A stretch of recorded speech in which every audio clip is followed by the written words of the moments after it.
ओम नमः सिद्धिभ्यः। ओम नमः सिद्धिभ्यः। ओम नमः सिद्धिभ्यः।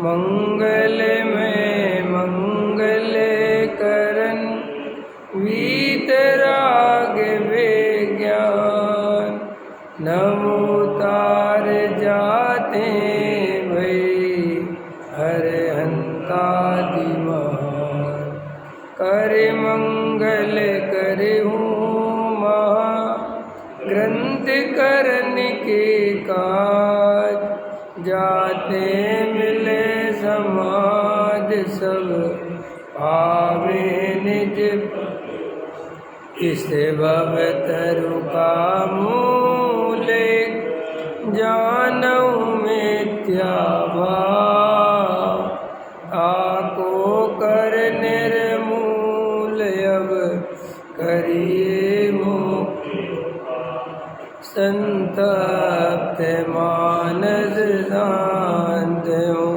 जिनके गुणों की गान वे वर्धमान मान जिन विचरे हमारे। मोक्ष मार्ग प्रकाशक सातवां अधिकार सम्यक सन्मुख मिथ्या दृष्टि पृष्ठ क्रमांक 260। अभी अपन पूज्य गुरुदेव का वचन सुन रहे थे, उसमें गुरुदेव उत्पाद व ध्रुव की चर्चा ले रही थी कि जो है द्रव्य का लक्षण सत है, सत द्रव्य लक्षणम। और वो सत कैसा है? उत्पाद व ध्रुव युक्तम सत। ख्याल में है ना? तो प्रत्येक द्रव्य में 6 ही द्रव्य में, लेकिन अपन चूंकि जीव और पुद्गल से परिचय, धर्म आकाश काल तो दिखते नहीं, न उनकी अपन को पर्याय दिखती हैं। तो ये जो पुद्गल द्रव्य है और ये जो जीव द्रव्य है, इसमें प्रति समय इसकी अवस्थाएं बदल रही हैं। एक पर्याय उत्पन्न होती है, अगले समय में नष्ट हो जाती है और दूसरी उत्पन्न हो जाती है, और द्रव्य ध्रुव रूप से बना रहता है। ठीक है ना? पर्याय पलटती रहती है। उदाहरण दे रहे थे सोने का, जैसे सोने का गोल्ड है, कंगन बनवा लिए, फिर कुछ और बनवा लिया, फिर कुछ और बनवा लिया। अवस्थाएं तो बदली, लेकिन उसका पीलापन, उसका गुण उसके भी ज्यों के त्यों बने रहते, उनमें कोई फर्क नहीं पड़ता। 100 ग्राम है तो वो 100 ग्राम बना रहता है, पीला है तो पीला बना रहता है, भारी है तो भारी बना रहता है। तो श्री गुरु कहते हैं ऐसे ही इस आत्मा में प्रति समय उत्पाद वे हो रहा है। राग आ रहा है, अभी अपन राग से परिचय तो राग बताते हैं। राग की पर्याय उत्पन्न हुई, एक समय बाद नष्ट हुई, दूसरी आई, तीसरी आई, चौथी आई, और ये उत्पाद वे चल रहा है। और इसी काल में उसका जो ज्ञान स्वभाव है, जो उसके अनंत गुण हैं, वे ज्यों के त्यों एक रूप बने रहते हैं। ऐसी पर्याय चाहे वो बेकार हो चाहे अबेकार हो। साथ में क्या समझा रहे थे कि पर्याय का कर्ता कोई द्रव्य नहीं, जिस समय जो पर्याय उस द्रव्य में उत्पन्न होनी है वो वैसी ही होती है। तो ये भी समझा रहे थे कि चाहे बेकारी पर्याय हो और चाहे अबेकारी पर्याय हो, उसका कर्ता कोई नहीं है। वो पर्याय अपने स्वयकाल में आती है और अपने ही स्वयकाल में चली जाती है। अपन उस पर्याय को हेर फेर करें, चेंज करें, परिवर्तन करें, ये अपने हाथ में नहीं है। ठीक है? और ये बात जब तक अपने को स्वीकार नहीं होगी तब तक अपनी आकुलता नहीं मिटेगी। सारी आकुलता ही बदलने की है। जो पर्याय आ रही है, जैसा द्रव्य का परिणमन हो रहा है, वो हम स्वीकार नहीं कर पाते, वो हमारे मन मुताबिक नहीं होता और हम परेशान होते हैं। इतनी सी बात है परेशान होने की। सिद्ध भगवान में और हम में क्या अंतर है बताओ? एक नया अंतर बता रहा हूँ मैं अभी। सिद्ध भगवान में और हम में क्या अंतर है? सिद्ध भगवान को सारे जगत का जैसा भी परिणमन हो रहा है, खुद का भी और जगत का भी, सब स्वीकार है। उनको कोई चेंज करने का भाव नहीं आता। तो चेंज करने का जब भाव नहीं आएगा तो राग द्वेष भी नहीं होंगे। फिर राग द्वेष किससे करेंगे? क्योंकि राग और द्वेष क्या चीज़ है? राग द्वेष क्या चीज़ है? कोई चीज़ हमें अच्छी लगी तो उससे राग हो गया, और कोई चीज़ हमें बुरी लगी उससे द्वेष हो गया।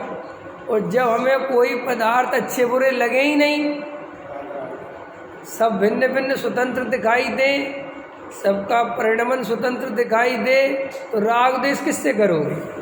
राग द्वेष नहीं करोगे, यही वीतरागता है, यही आनंद है, यही सुख है। और कोई अंतर नहीं है सिद्ध भगवान और हम में। बस सिद्ध भगवान ने शांति से बैठ के वेद ज्ञान किया, वस्तु का स्वरूप समझा, जैसा परिणमन, यहाँ तक कि अपनी पर्याय का भी पहले में स्वीकार है, कोई बात। और ऐसा कब से स्वीकार किया? अरे कब से स्वीकार किया? चौथे गुण स्थान से। चौथे से नहीं, पहले से, जब तो चौथा हुआ। समझ में आया कि नहीं आया? पहले गुण स्थान में स्वीकार किया कि प्रत्येक द्रव्य स्वतंत्र है, उसकी निरंतर होने वाली पर्याय स्वतंत्र हैं, उन पर्यायों का कर्ता धर्ता जीव नहीं है।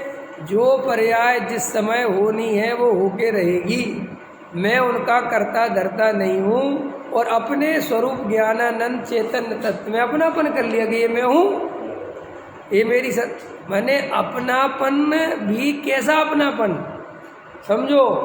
हमारा अपनापन और ज्ञानियों के अपनेपन में कितना अंतर है। हम किसी चीज़ में अपनापन करते हैं तो उसे अपने अनुसार परिणमन कराना चाहते हैं, करते कि नहीं करते? बोलो, हैं? और ज्ञानी अपनी आत्मा में अपनापन तो करते हैं, लेकिन उसे अपने अनुसार परिणमन फिर भी कराना नहीं चाहते। बोलो, अरे हमने एक जरा सा मकान लिया, देखो मनुष्य की क्या स्थिति है। हमने एक मकान लिया, सब कुछ व्यवस्थित था, सब कुछ, फिर भी इसको चैन नहीं पड़ती। नहीं समझ में आया? तो कुछ नहीं तो पेंट ही करा ले। किसी ने कहा अरे बढ़िया तो पेंट है, अरे वो उसका है, वो रहता था, अब हम अपना अलग पेंट कराएंगे। मैं समझे? मैंने जो चीज़ अपनी है, पकड़ में आया, उसमें ये चाहता है कि अब मैं हेर फेर करूं तो अपनी है। नहीं समझ में आया? तुम्हें पड़ोसी के मकान में मजा क्यों नहीं आ रहा? फिर हमारा है ही नहीं, कि तुम्हारा क्यों नहीं, हम उसको कुछ कर ही नहीं सकते। मैंने हमें अपनापन कैसे चाहिए रमेश जी, कि हमें कुछ करने दो। नहीं समझ में आया? एक पत्नी अपने पति से एक पार्टी में कहती इधर आओ, तो पति कहता बोलो, तो कहता कुछ नहीं, देख रही थी उंगली में जादू है कि नहीं, तो अभी हमारे गुलाम हो कि नहीं। समझ में आया? पकड़ में आया? हैं? सारी दुनिया क्या चाहती है? हमें अपने अनुसार परिणमन कराना चाहती। देखो, किसी का पति बुरा है, किस बात में बुरा है? कि मेरी इच्छा के अनुसार परिणमन नहीं करता। किसी की पत्नी बुरी है, क्यों बुरी है? मेरी इच्छा के अनुसार परिणमन नहीं करती। किसी का बेटा बुरा है, बराबर है ना? तो हमारा अपनापन कर्तृत्व के साथ है, इसका नाम मिथ्यात्व है। और ज्ञानी का अपनापन इतना हल्का है, इतने हल्के तरीके से पकड़ है कि उसके परिणमन में वो हस्तक्षेप भी नहीं करता। स्वयं अपने ज्ञानानंद स्वभावी जीव तत्व में अपनापन है, फिर भी ऐसा नहीं सोचता कि ये पर्याय आनी चाहिए और ये पर्याय नहीं आनी चाहिए। ये आपने कैसे माना? देखो कैसे माना। चौथे सम्यक दृष्टि ने पहले गुण स्थान में भगवान आत्मा त्रिकाली ध्रुव ज्ञायक तत्व का निर्णय किया, और ये निर्णय किया कि मैं ज्ञानानंद स्वभावी जीव तत्व हूँ, ये शरीर आदि मेरे से भिन्न द्रव्य हैं, ये मैं नहीं हूँ, इनमें मेरी सत्ता नहीं है।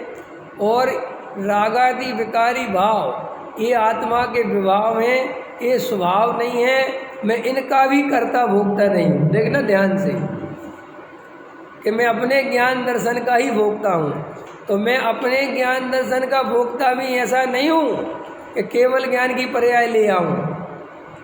नहीं समझ में? ऐसा भी नहीं हूँ। उसमें भी कैसा कर्ता भोगता हूँ कि उसमें भी जैसी पर्याय उत्पन्न होंगी, मति ज्ञान की, शुद्ध ज्ञान की, जब आएगा केवल ज्ञान तब आएगा, तो वो भी स्वीकार है। तो देखो चौथे गुण स्थान में पहुंच गया। अब चौथे गुण स्थान में पहुंच गया तो वहाँ पर रोज आत्मा का ध्यान लगाता है, उदाहरण के लिए, ठीक है। और रोज आत्मा का ध्यान लगाता है और ध्यान नहीं लगता। सम्यक दृष्टि है, सब सम्यक दर्शन के बिना तो ये बात ही नहीं कह रहा हूँ। सम्यक दृष्टि है और रोज ध्यान लगाता है, लेकिन रोज आत्मानुभव नहीं होता।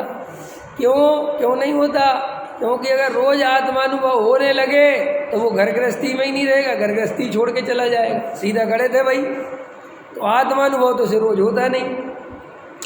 अब रोज होता नहीं तो देखो उसे वो अवस्था स्वीकार है, घबराता नहीं, डिप्रेशन नहीं होता उसको, पागल खाने नहीं जाता, कोई डॉक्टर के पास इलाज कराने नहीं जाता कि भाई मैं रोज आत्मा का ध्यान करता हूँ, मेरे कुछ हो ही नहीं रहा। नहीं समझ में? शांति से निर्णय रखता है अंदर, ऐसी श्रद्धा रहती है कि अभी होनहार काल लब्धि योग्यता पकी नहीं, कोई बात नहीं, मैं अपना काम कर रहा हूँ, जब होना होगा हो जाएगा। देखो अपना काम भी नहीं छोड़ता, ऐसा नहीं कि वो ध्यान करना छोड़ देता है, वो ध्यान भी करता है। और देखो राग का भाव आता है तो उस कसाय को अपने से भिन्न भी जानता है और ऐसा भी जानता है, ख्याल में है ना, कि ये राग की पूर्ति करे बिना अभी चलेगा नहीं, तो वो राग की पूर्ति भी करता है। इतना ईमानदार है सम्यक दृष्टि। देखो राग को भिन्न भी जानता है, विभाव भी जानता है और ऐसा भी जानता है कि अभी इसकी पूर्ति करे बिना चलेगा नहीं, तो भैया उसकी पूर्ति में भी लगता है, ख्याल में है ना। और उससे जो दुख होता है उसे दुख भी जानता है, ऐसा नहीं कि उसे दुख नहीं होता। कसाय जब उत्पन्न होती है तो उसे भी वैसा ही दुख उत्पन्न होता है जैसा हमें होता है। जैसे समझ में, उसे पैसा कमाने का भाव आया तो आकुलता होगी कि नहीं होगी, और हमें भी पैसा कमाने का भाव आया तो आकुलता, लेकिन दोनों की आकुलता में सिर्फ ये फर्क है कि वो उस आकुलता को अपने स्वरूप में नहीं मिलाता, और अज्ञानी में ही आकुल व्याकुल हो गया, ऐसा में ही हो गया, अपने पूरे अस्तित्व को उस पर्याय में मिला लेता है और ये भूल जाता है कि ये पर्याय तो थोड़ी देर बाद चली जाएगी। ये समझ में, ये मिथ्या दर्शन, इतना काम है बस। और देखो वो चौथे गुण स्थान में विकार हो रहा है, कसाय हो रही है, फिर भी उनसे भेद ज्ञान के बल से उनका कर्ता भोक्ता नहीं बनता, ठीक है। और देखो से पर्याय की कितनी स्वतंत्रता ज्ञान में है कि लाखों वर्ष निकल जाते हैं ऐसी अवस्था में। कितने वर्ष? लाखों में अपनी भाषा में बोल रहा हूँ ताकि तुम्हें समझ में आ जाए। करोड़ों वर्ष, अरे करोड़ों में अपनी भाषा में बोल रहा हूँ तुम्हें समझ में आ जाए। करोड़ों में करोड़ों का गुणा करो, ऐसा वर्ष, इतने वर्ष, और उनमें करो, चलो वो तुम्हारी समझ से बाहर, फिर भी तुम सोचो करोड़ों करोड़ों वर्ष तक उस श्रद्धा को कायम रखता है। छायक सम्यक दृष्टि है ना। जैसे आदिनाथ हैं, तो आदिनाथ की आयु कितनी है? 84 लाख पूर्व। और एक पूर्व का अर्थ पता है? एक पूर्व माने क्या?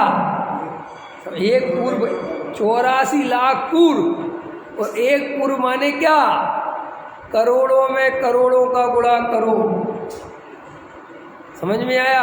फिर जो राशि आवे उससे बनता है एक पूर्व, बन जाता है, फिर कुछ और बनता होगा, पर उसमें करो, फिर करो, ऐसा करके तो एक पूर्व बनता है। अब ऐसे एक पूर्व के कितने पूर्व? 84 लाख पूर्व। बाप रे बाप, अपने तो दिमाग खराब न करे।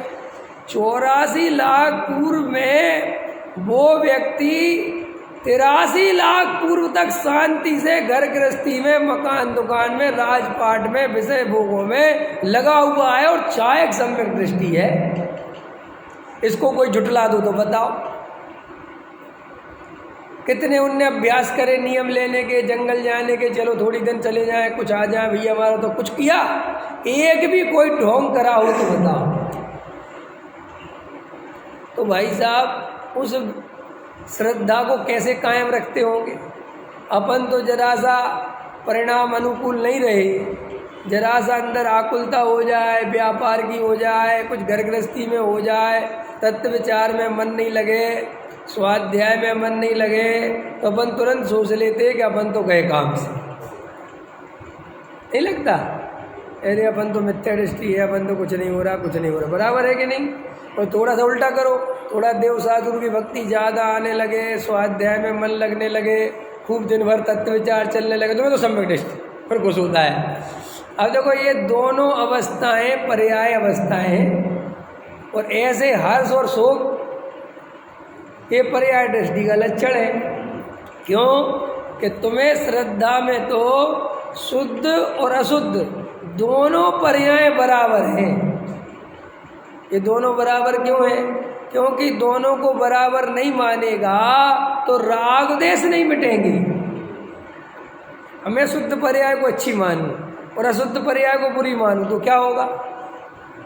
कि पहले बाहर राग देश करते थे, अब बाहर के राग देश छोड़े तो अंदर राग देश चालू। यही तो होता है। लोग पहले घर गृहस्थी में राग देश करते थे, वहाँ की नेतागिरी छोड़ी, 60 साल के हो गए, लड़के ने कहा निकलो यहाँ से, चलो चलो अब जाओ इधर से। कहे जाओ मतलब नहीं समझ में आया। पहले दुकानदारी में लगे रहते थे, घर के काम करते थे, ये लाओ वो लाओ, ये काम करो, जो भी समझ लो घर गृहस्थी जैसे चलती है। अब वहाँ पे लड़के बड़े बड़े हो गए, सबकी शादियाँ हो गई, सबने काम संभाल लिया, भूंगे आ गई, कोई तुम्हें काम नहीं बचा, व्यापार आदि में भी प्रवृत्ति खत्म। अब आ गए मंदिर, तो मंदिर में क्या किया कि आदत है काम करने की, तो मंदिर में आके करने लगे। ऐसे नहीं करते लोग, करते कि नहीं करते? बोलो, करते हैं कि नहीं करते? पहले वहाँ का बही खाता संभालते थे, अब मंदिर का संभालने लगे। पहले वहाँ के दुकानें व्यवस्थित करते थे, अब मंदिर के बर्तन, ये वो जिनवाणी फलाना, और नहीं हो तो काम खोज लेते हैं बेचारे, नहीं हो तो खोज लेते हैं। कई लोगों को कुछ काम नहीं मिलेगा तो कपड़ा उठा के वेदी साफ करने लगेंगे। समझ में आया? तो पूजा में मन नहीं लगता जिन लोगों का, वो ऐसा ज़्यादा करते हैं। ख्याल में है ना? तो पूजा के बीच में कभी कुछ देखेंगे, कभी कुछ देखेंगे, थाली ऐसी पड़ी होगी तो सीधी करेंगे, जिनवाणी कहीं कहीं रखी होगी तो वहाँ सीधी करने चले, जबकि यहाँ अर्घ चल रहा है, यहाँ जिनवाणी बोली जा रही है, पूजा पड़ी जा रही है, पूजा में मन ही नहीं लगता। क्यों? इसलिए नहीं लगता कि करने की इतनी आदत डाली, इतनी आदत डाली कि अब करे बिना चैन नहीं पड़ती। अब देखना, समझना मेरी बात। अब दुनिया कैसे चलती है? अब दुनिया ऐसे चलती है कि जब वो घर गृहस्थी के कामों में लगा रहता था तो उसे पापी कहते थे। ठीक? अरे वे तो बेकार आदमी, पाप में लगे रहते हैं, कुछ नहीं। अब वही आदमी मंदिर के काम में लगा तो समाज वाले धर्मात्मा कहना चालू कर देते हैं। अब मज़ेदार बात है कि उससे खुश हो जाता है। इसलिए श्री गुरुओं ने ऐसा भी तक कहा कि पाप को पाप कहे, इसमें क्या आश्चर्य है? पुण्य को भी पाप कहे वो कोई बिरला ही पुरुष होता है। ऐसे ही घर गृहस्थी के कामों को पाप कहे वो तो कोई बात नहीं, लेकिन मंदिर में लगे हुए कामों को भी पाप जैसे ही है, कोई दम नहीं है। ऐसा कहने वाला पुरुष बहुत मुश्किल से मिलता है, और मिल जाए तो तुम्हें अच्छा नहीं लगता, क्योंकि तुम्हें तकलीफ देता है ना तुम्हारे कार्यों का। तुम तो सोच रहे हम तो बढ़िया कर रहे, हम तो पूजा छोड़ छोड़ के दूसरों को सामग्री देते फिर रहे। क्यों देते फिर रहे? किसने कहा दो? उसके हाथ पैर टूटे हैं क्या? क्यों सेवक बनने की कोशिश कर रहे हो? नहीं समझ में आया? पूजा निकाल निकाल के देते फिरेंगे, और ये पूजा पढ़ेंगे और अगले की तैयारी करेंगे। क्यों? ये सब में मन की चंचलता है, मन नहीं लगता। असली बात ये है, खड़ा तो है तो मन टाइम काट रहा है, टाइम काट रहा है। तो इसलिए पूजा चल रही है देवसास गुरु की, वो नहीं पढ़ रहा, आगे के पेज खोल के तैयारी कर रहा है कि कौन सी निकालनी है। अथवा स्वाध्याय में बैठ जाते ना जो ज़्यादा, उनका भी मन नहीं लगता, तो वो क्या आगे के पेज पढ़ने लगे, जैसे बहुत होशियार चंद हो, जैसे पता नहीं क्या पढ़ लेंगे। अरे इतना ही पढ़ना था तो घर से पढ़ के आते। नहीं समझ में आया? यहाँ एक्चुअली में अपने आप को ऐसा समझता है कि मैं कुछ आगे आगे आगे आगे आगे, ये मन इतना चंचल है ना। तो श्री गुरु कहते हैं कि ज्ञानी जीव की परिणति कितनी सहज है कि अशुद्ध पर्याय हो रही है तो उसे स्वीकार है। माने भरत जी को देखो आप, अपने सामने भरत जी हैं, 6 खंड के राजा, चक्रवर्ती, वो चक्र आ गया और यहाँ दिव्य ध्वनि खिल रही, और दिव्य ध्वनि छोड़ के राजा बनने चले, माने वो चक्रवर्ती बनने चले गए। परिणाम कितना भयंकर। एक परिणाम यहाँ आदिनाथ भगवान की पूजा भक्ति का, और एक परिणाम 6 खंड जीतने का। दोनों परिणाम एक साथ नहीं समझ में, एक साथ समझ लो। अब वे चाहें तो इधर जाएं और वे चाहें तो इधर जाएं, चाहे ऐसा अपन को लगता है, लेकिन ऐसा है नहीं। उन्हें नियति स्वीकार है, ठीक है, चलो कोई बात। लेकिन देखो वेद ज्ञान नहीं छोड़ते, इसलिए ये साधना बहुत कठिन है। जितनी आपको और हमें सरल लग रही, सरल नहीं है, ये बात मैं अनुभव से कह रहा हूँ। सम्यक दर्शन सरल है, सरल ऐसा है ही नहीं, बहुत कठिन है, मैं खुद कह रहा हूँ। लेकिन तुम जो कठिनता का आधार समझते हो उसके कारण कठिन नहीं है कि पहाड़ चढ़ना है, व्रतशील संयम करना है, पूजा करनी है, त्याग करना है, ये सब ये सम्यक दर्शन से इनका कोई संबंध नहीं है। सम्यक दर्शन तो कठिन ये है कि सब वस्तुओं के परिणमन को स्वीकार कर लो, ये बहुत कठिन है, इसलिए कठिन है। चेंजिंग नहीं, कोई जंगल चले जाओ, स्त्री पुत्र छोड़ के चले जाओ, इसलिए कठिन है, ऐसा नहीं। इन सब के बीच में रहकर भी इन सब का परिणमन स्वीकार हो जाए, अरे इन सब का तो छोड़ो, अपना परिणमन स्वीकार हो जाए। राग आवे तो राग सही, और वीतराग भाव आवे तो वो सही, दोनों ही मेरे से भिन्न हैं, ये स्वीकार हो जाए तब सम्यक दर्शन की प्राप्ति होती है। अब बोलो कितना कठिन है, इस बार से सोचो तो कठिन है। देखो मैंने देखा, हमें जो दुख चल रहा है ना निधि जी, दुख चल रहा है ना, बार बार प्रश्न पूछते हो, ये हमें दुख इसलिए चल रहा है कि ना तो हम पूरी तरह बेहोश हैं, जो हमें दुनिया मस्त दिखती ना, ये पूरी तरह बेहोश है, इसलिए मस्त है भी, ठीक है। और दूसरी तरह पे सम्यक दृष्टि देखते हैं, वे भी सुख में देखते हैं, वे पूरी तरह होश में है। देखो दो तरह की नींद, दो तरह की अवस्था होती है, बीच की अवस्था सबसे बुरी, वो अपनी है, वो बता रहा हूँ कैसे। अभी उदाहरण देता हूँ। एक आदमी बहुत गहरी नींद में सो रहा हो, बढ़िया फर्स्ट क्लास, ठीक है कि नहीं, सो रहा है, आफत आ रही जा रही हो रहा है, वो तो सो रहा है गहरी नींद में, एक तो वो नींद मस्त है, और या दूसरा आदमी पूरी तरह जग जाए, उठ जाए, काम खत्म। अब जो बीच की अवस्था है, अध कच्ची नींद, अध कच्ची नींद समझते हो, तुम्हारे यहाँ बुंदेलखंडी थोड़ा सा, आधी कच्ची माने आधी लगी भी है और आधी खुली भी है, ऐसी नींद आती ना कभी कभी। तो सुबह उठ के क्या होता है भाई साहब, सुबह उठ के ये होता है कि इसकी जगह तुम रात भर सोते नहीं तो ज़्यादा अच्छा रहता, इतने नहीं थकते जितने तुम आधे कच्चे सो के थक गए। क्यों? पूरी रात पूरा डिस्टर्बेंस चला, ना तुम सोने की अवस्था में गए और ना जागने की अवस्था में गए, पूरा डिस्टर्बेंस। इसलिए सुबह पूरे हाथ पैर टूटते और अपन कहते भी आज पता नहीं कैसी नींद लगी, भगवान ही जाने। नींद तो लगी रही, लेकिन पता नहीं क्या क्या चलता रहा, क्या नींद लगी रही और क्या क्या चलता रहा, माने तुम्हारा चेतन मन सोया नहीं। ये वैज्ञानिक बताते हैं, हालांकि अपने शास्त्र में भी है, निद्रा निद्रा सब लिखा है। अभी चेतन मन और अचेतन मन, तो क्या होता है, अपने अंदर दो मन है। जब अपन जाग जाते हैं तो चेतन मन जागा हुआ रहता है और अचेतन मन सोया रहता है, ठीक है ना, इसको कहते हैं जागृत। तो जब अपन सोते हैं तो चेतन मन सो जाता है और अचेतन मन जाग जाता है। इसलिए जो अपन को रात्रि में सपने आते हैं, वे बेसपने आते हैं जो तुम्हें याद भी नहीं रहते कि सपने आए कहाँ से, लेकिन वे अचेतन मन में रील पड़ी रहती है स्मृति पटल पे। और जैसे ही तुम सोए और वो मन जागा तो उसमें जो भरा पड़ा था वो सपनों के माध्यम से तुम्हारे ज्ञान का गेय बनता है। इस सिस्टम है। और कभी कभी देखना, तुम जब बहुत गहरी नींद में सो जाते हो, समझ में आया कि नहीं आया, तो तुम्हें अपने सपने आए तो थे लेकिन सपने याद नहीं रहते कि क्या हुआ था।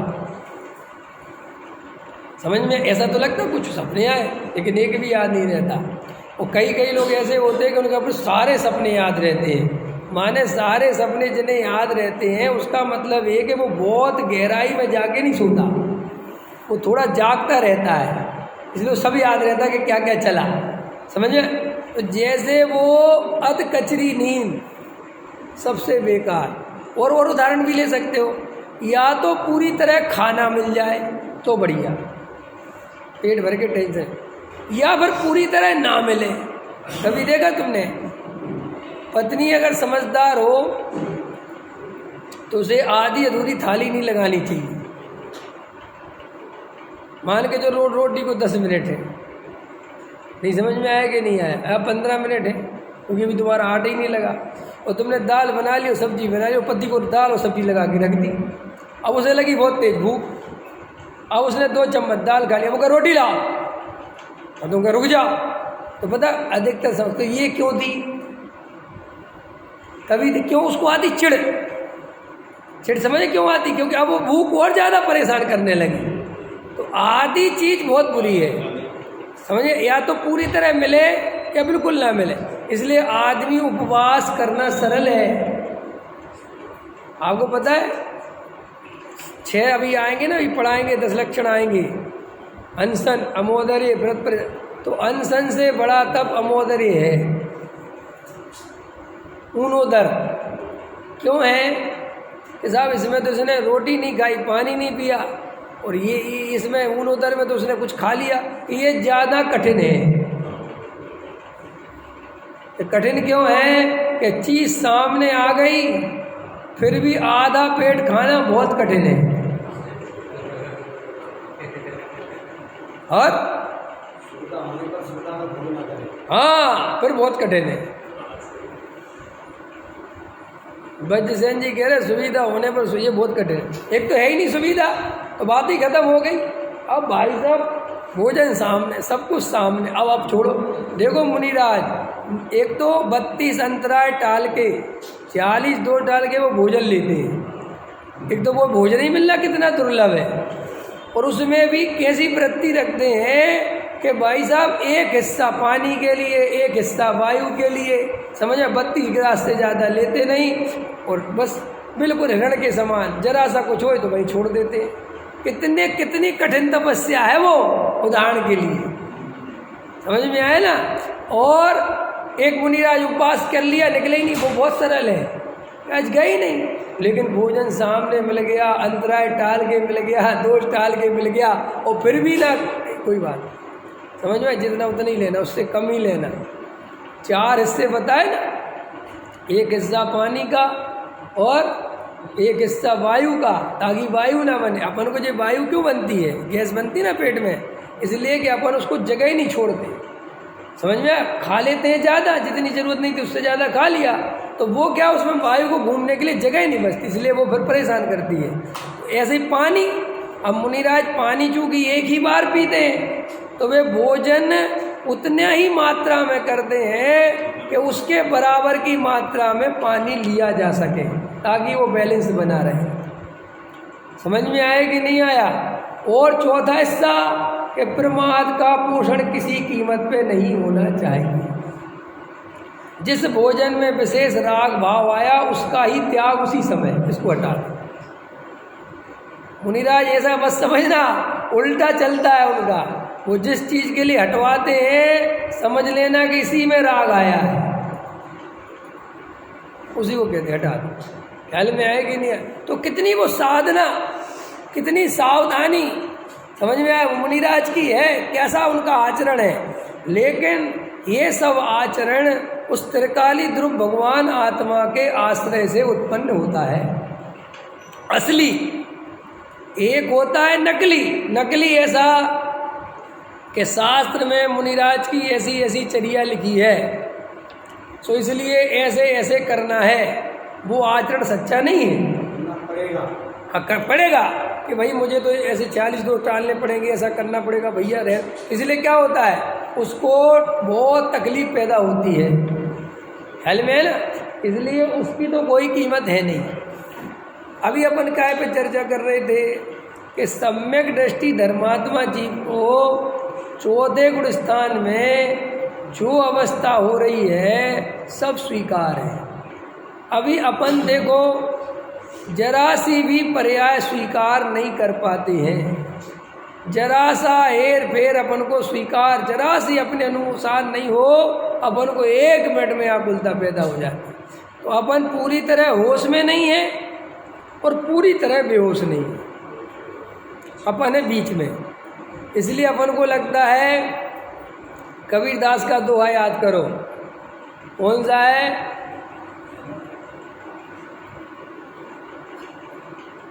सुखिया सब संसार है, खावे अरु सोवे।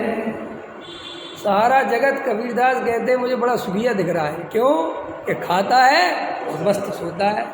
दुखिया दास कबीर है, जागे अरु रोवे। नहीं समझ में आया? कबीरदास एक तर्क, एक अपनी बात कहने का तरीका है। वो ये कह रहे हैं कि ये दुनिया बड़ी मस्त है, कि क्यों? कि खाते और सोते ने कुछ खबर नहीं है। और कबीरदास बड़ा दुखी हो गया है क्योंकि कबीरदास को संसार का स्वरूप पता चल गया है, इसलिए कबीरदास की नींद उड़ गई। अरे मुझे अपनी आत्मा आराधना करना है, इस जगत में कुछ भी नहीं है, मेरे अंदर वो तत्व विचार चलता है, वो मुझे नींद आने नहीं देता। और 4 गतियों के बारे में सोचता हूँ तो रोना आता है कि मैंने इतना परिभ्रमण किया है, हे जिनेंद्र देव अब मुझे परिभ्रमण नहीं करना। इसलिए क्या कह रहे कबीरदास? सुखिया सब संसार है, ये सारे जगत के जीव बेहोश पड़े हैं, बड़ी बड़ी फैक्ट्री चल रही है, पैसा आ रहा है, कार है, बंगला है, मस्त हैं, शराब पी रहे हैं, घूम रहे हैं, जो जो हो सकता है सप्त व्यसनों में लिप्त हैं, पैसे की चकाचौंध है, पत्नी डायमंड के सेट पहन के हो किटी पार्टी कर रही है, आज चल रहा है। कोई कहता है अरे भैया तुम जैन हो, ख्याल में आया? थोड़ा स्वाद, अरे ये सब गरीबों के काम है। मैंने कल बताया था ना, ये लोग ऐसी स्टैंडर्ड की दुनिया है कि इनको ये धर्म स्वाध्याय तत्व गरीबों के काम लगते हैं, इनके काम है। ठीक है, ठीक है, भगवान के पास तुम जाओ, तुम परेशान हो, हमें तो भगवान ने सब दिया है। ख्याल में है कि नहीं आया है? और अथवा भगवान के पास जाएंगे तो अत्यंत अहंकार से जाएंगे। मैंने बजसेन जी ऐसे देखे बड़े बड़े सेठ, वे जहाँ दान ना दे वे वहाँ जाते नहीं। ये कैसा तर्क है कि भाई उनको दान देने की स्थिति है, अहंकार, तो वो कहते हमने वहाँ नहीं दिया, वहाँ नहीं जाएंगे। हम कहाँ जाएंगे? जहाँ हमने दिया है, जहाँ में 4 आदमी पूछें। समझ में आया? नहीं समझ में आया? मैंने ये तक देखा है जगत में सेठिया उन विद्वानों से चिपक रहे हैं जो उनकी प्रशंसा कर रहे हैं, भरी सभा में उन्हें चने के पेड़ पे चढ़ा रहे हैं, उनको तो घर बुला रहे, उनको सभा में बुला रहे, उनको स्वाध्याय कार्यक्रम के लिए बुला रहे, और एक जो बढ़िया तत्व सुनाने वाला है, समझ में आया, उससे कहते ठीक है बढ़िया, क्योंकि तुझे क्या दिक्कत है कि वो मेरी प्रशंसा नहीं करता, वो मेरे नाम नहीं लेता। सेठियों को तो ऐसे पंडित चाहिए जो ने भरी सभा में चक्रवर्ती कहें, दानवीर कहें, और विशेषण याद नहीं आते मुझे तो, क्योंकि अब मैं बोलता नहीं ना कि विशेषण वाले पंडित अलग हैं। भामासा, ये देखो बंसद जी को पता है ना, भामासा, आओ बस इसको बुला, ये बहुत बढ़िया। क्या बढ़िया है? तुझे मूर्ख चंद बहुआरम परिग्रह का फल नरक है, और तुझे उसकी प्रशंसा कर कर के तुझे पहुंचा देगा ये वहीं। ख्याल में आया कि नहीं है? डॉक्टर साहब जब ये शिविर वगैरह लगते थे और जो आमंत्रणकर्ता बनते थे तो वे क्या करते थे कि आमंत्रणकर्ता आए, फीता काटा और वो माला वाला पहनाई और वो 2-4 शब्द प्रशंसा के हुए और बस जी मेरी तो फ्लाइट है, हम तो निकल रहे हैं। और उसी के बाद होता था डॉक्टर साहब का प्रवचन। तो अब उनसे तो कुछ कहते नहीं थे, वो तो चला जाता था, फिर बोलते थे डॉक्टर साहब देखो ये है सेठियों के हाल, हमारा तो शिविर हो गया सक्सेस, वो भग गया।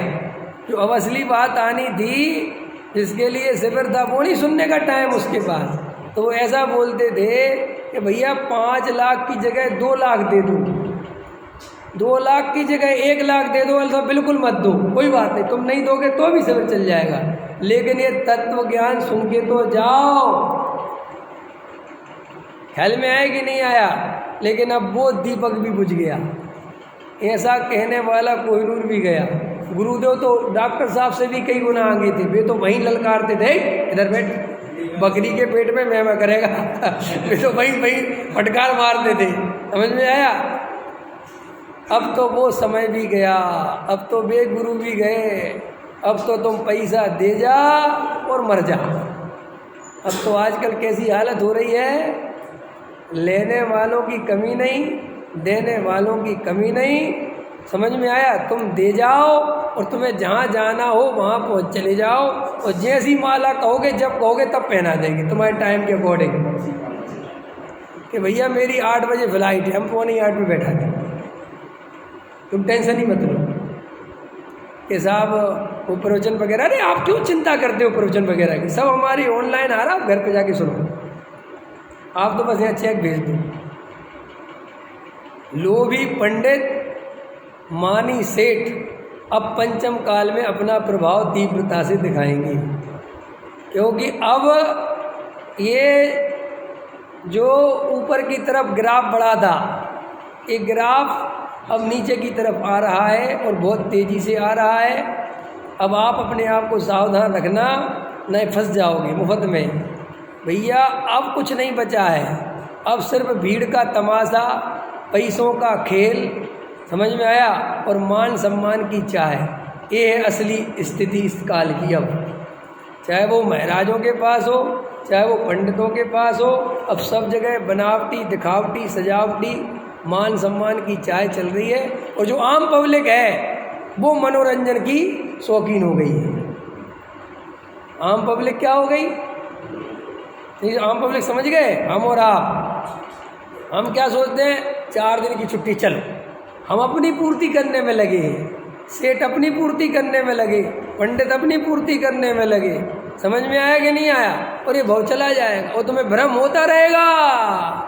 पहले एक जन का फोन आया, बोले साहब बहुत बढ़िया चल रहा, और ज़्यादा जनता आ रही। हमने कहा जनता की चिंता मत करो, जनता तो हमेशा आती है, तुम्हारे क्या किसी का भी कार्यक्रम करा लो उसके में जाती, जनता का क्या है? जनता कौन सा कुछ निर्णय करके बैठी? समझ में, उसको तो भाई जैसे मज़ा आता है, एक पंडित, अरे वहाँ 4-4 प्रवचन सुनने मिलेंगे, एक पंडित जी हटेंगे, दूसरे बैठेंगे, दूसरे बैठेंगे, तीसरे बैठेंगे, तीसरे हटेंगे, चौथे बैठेंगे। ज्ञान का ये बनाता रहता है। 6 उपसम ज्ञान की वृद्धि को आत्मा की वृद्धि समझता है। हमें ये नई जानकारी हो गई, हमें तो ये नई बात, अरे आज तुमने ऐसा प्रवचन किया। मुझे तो इस बात में बहुत आश्चर्य होता है कि लोग पता नहीं नए नए प्रवचन से कितना सुख मानते हैं, जबकि देखो मूल तत्व ज्ञान तो एक प्रवचन में ही है। वहाँ की तो हमें श्रद्धा मजबूत करनी है, काम तो अपना करना है। मैं रोज रोज क्या नया नया बोलूँगा भाई? अरे विवेक जी को तो बहुत सुन लिया, इनसे तो हम परिचित हैं, ये तो हमारे घर के ही हैं, तो अब बाहर का बुलवाओ। नहीं समझ में आया? ऐसा ही नहीं चलता जीवन भर। लिखा है टोडामल जी साहब ने, इसको 6 उपसम ज्ञान की वृद्धि में मजा आता है। तो अपन तो ज्ञानी और अज्ञानी का अंतर बता रहे थे।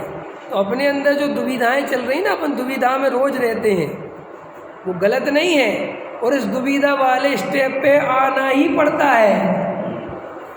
जो गहरी नींद में सोया था, उठो उठो, तो एकदम से उठ जाएगा कि बीच की अवस्था में आएगा? पहले बोलो आएगा ना, फिर वहाँ और धक्के पड़ेंगे, तब पलटी मारेगा। तो अभी अपन बीच की अवस्था में पहुंच गए हैं, ना तो पूरी तरह सो रहे हैं और ना पूरी तरह जाग रहे हैं। तो वो बीच वाले आदमी को 2 मन करता है, 2 मन करते हैं। एक मन करता है यार उठ ही जाऊं, करते ना 2। एक मन करता है उठ ही जाऊं, और एक मन करता है यार थोड़ा सा तो और सो सकता हूँ यार। अभी यार देखो 6:45 हो रहे हैं, अगर मैं 7:10 पे भी उठूँगा ना, तो अभी 8 बजे तक रेडी हो जाऊँ। भाई 25 मिनट है, ठीक, फिर सोता है। इतने में पत्नी होती कहती उठो।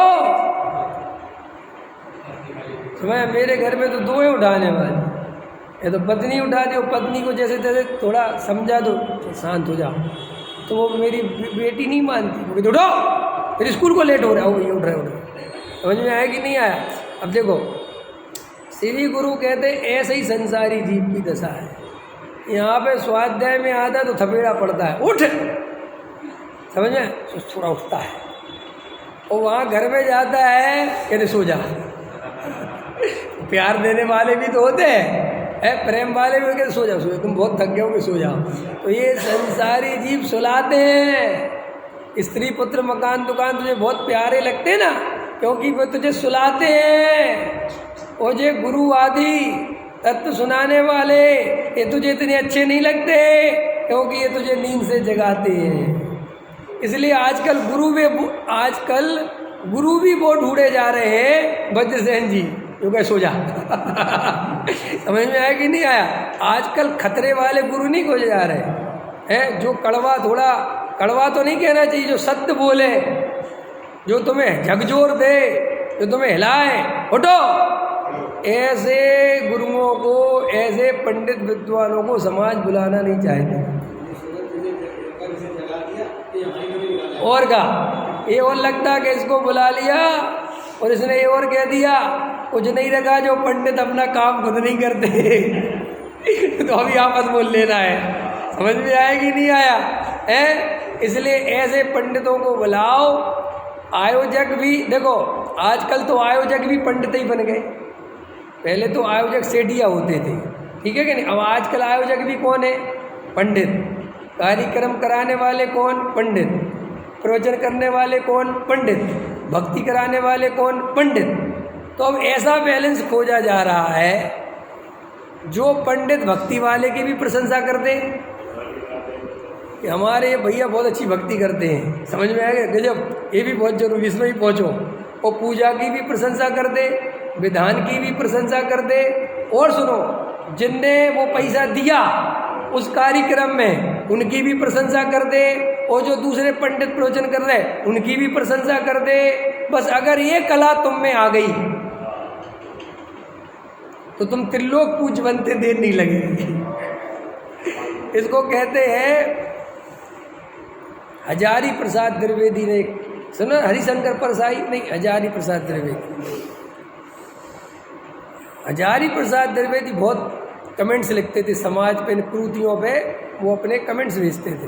तो एक कमेंट्स है उनका कि जो कुछ समझदार लोग होते हैं वे 2-4 बाप रखते हैं, उनका एक बाप से काम नहीं चलता। समझ में आया? तो बड़ा लगता है कि क्या बोल रहा है। उसमें लिखा उसने आगे, एक बाप वो अपना दफ्तर में रखते हैं, एक बाप अपना सेठ में रखते हैं, जो बड़ा सेठ है उसको ही बाप जैसी इज्जत, और एक राजनेता, तो उनके राजनेताओं में तो कांग्रेस में भी एक बाप है, बीजेपी में एक बाप है, सब जगह एक बाप है। कि क्यों? कि अगर कांग्रेस की सरकार आ गई तो भी अपना काम चलता रहे, बीजेपी की आ गई तो भी अपना काम चलता रहे। उनने लिखा, जो गधे कहते ना, वो कहते समय पड़े पे गधे को भी बाप बना ले। समझ में? ऐसी जगत के प्रवृत्ति जीवों की पाई जाती है। और इस पंचम काल का तो ऐसा स्वरूप है, जो जितनी चमचागिरी कर लेगा, जो जितना झुकेगा, समझ में आया, उसे लोग उतना पकड़ेंगे। क्योंकि आजकल आदमी सत्य का भूखा नहीं है, उसे सत्य नहीं चाहिए, उसे आत्म कल्याण वाला तत्व नहीं चाहिए, उसे अपनी प्रशंसा चाहिए। उसने जो पैसा दान में दिया है उसकी भरी सभा में प्रशंसा करने वाला पंडित चाहिए, और उस पर मिर्च मसाला लगा के, ऐसा नहीं, कैसा, ये तो इतने सीधे हैं, इतने सरल हैं, आप नहीं जानते, माने ऐसा रखवा, जैसे वो पहले के राजा महाराजा रख लेते थे ना, दरबार कवि। पहले पता है ना, पहले दरबार कवि चलते थे। क्या करते थे वो कवि? ये कहते ना, ये दरबारी कवि है, ये राजा चंद्रगुप्त का दरबारी कवि, अकबर का कवि माने क्या? आपको पता है इसका? जो सिर्फ अपने राजा के लिए कविताएं प्रशंसा की लिख लिख के लाएगा, और ऐसी भरी सभा होगी और कहेंगे सुनाओ कविवर आज क्या लिख के लाए हो। हाँ, समझ में आया कि नहीं आया? बनारसी दास जी को तक दी थी कविता लिखने के लिए, लेके आओ तुम बहुत बड़े कवि हो। बेदास करें अकबर की, यानी आस नहीं है जनवर की, उसका लास्ट ये है ना उस कविता का, वो लिख रहा है। अब मूर्ख होते हैं राजा, उन्हें क्या समझ में क्या कह रहा, ठीक है बढ़िया बढ़िया, हमारा नाम तो आ गया, समझ में आया ना, हमारा नाम आ गया ना। बनारसी दास जी ने अकबर तो बोला है, इसका मतलब कुछ तो लिख के लाए। लोग कहते थे लिख के नहीं लाएंगे, लिख के नहीं, ले आए। किसी ने समझाया, आपको पता भी, अरे हमें नहीं पता करना। सारा जगत ऐसे दरबारी कवि रख रहे आजकल, बड़े बड़े सेठों ने अपने अपने एक पर्सनल पंडित रख लिए और उनको तनख्वाह इसी बात की दी जा रही है कि जहाँ भी जाओ भगवान के गीत बाद में गाना, पहले मेरे। और जनता बेचारी खुश होती रहती है। जनता को क्या है, जनता तो ठीक है यार, जनता तो जनता ही होती है। थोड़ा मनोरंजन हो जाता है, 2 टाइम का खाना मिल जाता है, रहने की व्यवस्था मिल जाती है, ठीक है यार, ले बाबा। ख्याल में है ना? अगर थोड़ा जागृत हो, विचारशील हो तो विचार करें कि मैं क्या कर रहा हूँ। अरे भाई, तुम्हें कहीं जाने का मन भी करता है तो एकांत में चले जाओ, सोनागर चले जाओ, भीड़ से भाग जाओ। ये मत करो कि चांदनी चौक की भीड़ छोड़ी तो जयपुर की भीड़ पकड़ ली, क्या फ़र्क पड़ गया? यहाँ भीड़ से भागे और वहाँ भी भीड़ में घुस गए, क्या फ़र्क पड़ा? तुम 15 अगस्त को भागे, क्यों भागे? उदाहरण दे रहा हूँ ताकि तुम्हें समझ में आ जाए। तुम 14 बोर हो गए, तो श्री गुरु कहते बोर किससे हुए? यहाँ के भीड़ से। तो भैया ये अवसर है कि ऐसी जगह चले जाओ जहाँ बैठ के तुम आराधना कर सको। वो महावीर जी में रखा क्या है? अरे आपसे नहीं कह रहा हूँ, आप, वो तो मैं भी गया था, उसमें क्या है, हम अपने ही के लिए कह रहे हैं कि अपन वहाँ जाके क्या करते हैं, वो लाइनों में लग जाते हैं। लगते कि नहीं लगते? लगी है भीड़, क्योंकि अब वो महावीर जी जाओ या तिजारा जाओ, बहुत भीड़ होती है। अब पता चला कि सीधे साधे भगवान छोड़ के टेढ़े मेढ़े भगवान देखने आए। सीधे साधे नहीं समझते, जो सरलता से मिल रहे थे, सहजता से मिल रहे थे, वो नहीं इनको पसंद आए। वहाँ धक्के खा के जब अंदर घुसेंगे और कहीं हटो, साइड हो, वहाँ उस भगवान को देखने में बहुत मजा आएगा। इस प्रवृत्ति है जीव की, क्या करें। चोरी के अमरूद खाने में बहुत मजा आता है, ऐसी जीव की दशा हो गई। अनादि काल से भययुक्त सुख भोगा है ना, क्या अनादि काल से कैसा सुख भोगा? जब भी मौका मिला भय युक्त। इसलिए निर्भय कोई सुख मिले मजा नहीं आएगा। नहीं समझ में आया जैन साहब है? इसको लिख लो, भय युक्त सुख भोगा है, इसलिए निर्भय सुख मिले तो मजा नहीं आता इसको। इसलिए जो गुरु अनुशासन में रखे, डंडे चलाए, नहीं इधर सीधी कमर करो, सीधे से, ये बहुत भैया, हम तो उनके प्रवचन में जाते हैं, ऐसे बैठना पड़ता है, सफ़ेद वस्त्र पहनने पड़ते हैं, कमर ऐसी नहीं कर सकते, मोबाइल नहीं बच सकता, रख नहीं सकते। ऐसे अनुशासन वाली जगह पे जाए तो बड़ा अपने आप को भाग्यशाली समझता है। कहता वहाँ तो चौथा काल लगा। एक आदमी में से बोले वहाँ चौथा काल लगा। मैं जगह का नाम तो बताता नहीं क्योंकि तुम सब जानते हो, समझ में आया ना। मैंने कहा अच्छा क्या है वहाँ चौथे काल में, क्या होगा? बोले इतना अनुशासन, इतना अनुशासन, केटलर का क्या होगा? हमने कहा किस ग्रंथ में पढ़ के आए कि चौथे काल का मतलब ये होता है? चौथे काल का मतलब ये होता है कि तुम अपनी बात भी ना बोल सको, हैं, डर डर के जियो, इसका नाम चौथा काल है। चौथा काल अगर समझना है तो इसका सोचो जहाँ निर्भय होकर जीते हैं, जहाँ किसी का भय नहीं होता, कोई किसी के अधीन नहीं होता। अगर कहना है तो अरे तुझे कुछ खबर तो है नहीं, अनुशासन के नाम पे बोझा ढोता है और उसे धर्म समझता है। क्रियाकांड कर करके अपने को धर्म समझता है, चापलूसी कर करके अपने को बड़ा पंडित समझता है। तो जो तू चापलूसी दूसरे की करता है वो तेरी चापलूसी करता है। गधा और ऊँट वाली कहानी सुना के नहीं सुना? बहुत सुनी कि नहीं? गधे और ऊँट मिले, अब ना तो ऊँट की कोई तारीफ करता है ना गधे की कोई तारीफ करता है, लेकिन संयोग की बात है कि दोनों ही मिल गए। तो एकदम गधा कर रहा था तो ऊँट बोला, अरे कितना बढ़िया गाते हो तुम।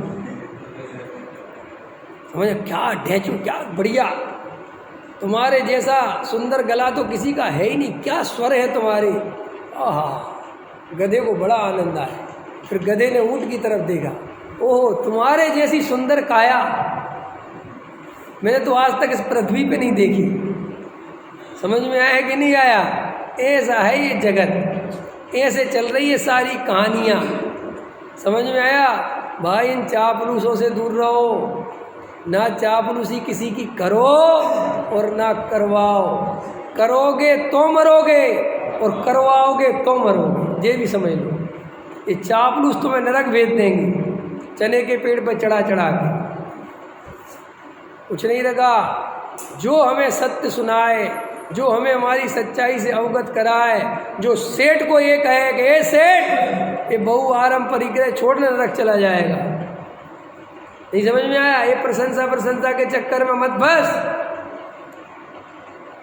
सुनो, ये कोई समझदारी का लक्षण नहीं है कि हम 10 लाख रुपए दान दें और 10 करोड़ कमाने चले जाएं। क्या 10 लाख रुपए दान दिए और 10 करोड़ और कमाने चले गए? ये कोई समझदारी का लक्षण थोड़ी है। ये तो अमूल्य भाव चला जाएगा। और सुनो, किसी ने स्वाध्याय 3 घंटे का नियम बना लाया, मैं 3 घंटे स्वाध्याय करता हूँ, मैं 4 घंटे स्वाध्याय करता हूँ, इससे कुछ नहीं होता। अंदर ये बताओ कि तुम जागृत कितने हो। जब तुम्हारी प्रशंसा चलती है तब तुम्हें कैसा लगता है ये बताओ। जब तुमने 10 लाख रुपए दान दिए थे और वो पंडित बोल रहा था भामाशां और क्या दानवीर और धर्मात्मा सेठ जी, समझ में आया? अरे चक्रवर्ती, अरे सम्यक दृष्टि, तब तुम्हें कैसा लग रहा था? तब तुम्हें बहुत मजा आ रहा था। असली जड़ तो वो ही है, वहीं से पकड़ना है कि यहीं तो खेल है सही। 4 घंटे स्वाध्याय तो अनुकूलता बन के कर रहा है भी, तो क्या दिक्कत है? और उसके भी नंबर बनाता है। क्या कहा मैंने? शुद्ध खाते हैं वज्रसेन जी, शुद्ध दूध पीते हैं, शुद्ध। और विवेक जी अशुद्ध दूध पीते हैं। अरे विवेक जी तो शुरू से ही अशुद्ध दूध पी रहे हैं, तू तो अब शुद्ध पीने लगा। तू उसके पहले क्या पीता था वो बता। नहीं आया समझ में? है नहीं समझ में आया? अभी तर्क नहीं समझ में आया? पहले तो तू शराब पीता था और अब बड़ा धर्मात्मा बन गया, शुद्ध दूध की दुहाई देता है। और वो शुद्ध दूध भी तेरे पुण्य के उदय से 100 रुपये किलो की लेने की ताकत है तेरे में, सो ले आता है। नौकर लगा रखे हैं। समझ में आया कि नहीं आया? है इसको तू बड़ा धर्मात्मा होने का लक्षण मानता है, इससे अपने को बड़ा मानता है? बाजार का छोड़ दिया और काजू किशमिश मेवे की मिठाई बन रही है, तो बाजार की मिठाई ज़्यादा खतरनाक है कि ये? उदाहरण के लिए समझ में आ रहा है कि नहीं आ रहा? पहले हम बेसन की बर्फी खा लेते थे वज्रसेन जी, काय की खा लेते थे, और हम खाते काजू कतरी। क्या खाते हम? अब बोलो, और काय का भोग हो रहा है? हम तो सब शुद्ध खाते काजू कतरी। कैसी बात है? शुद्ध और अशुद्ध की बात नहीं है रे भाई।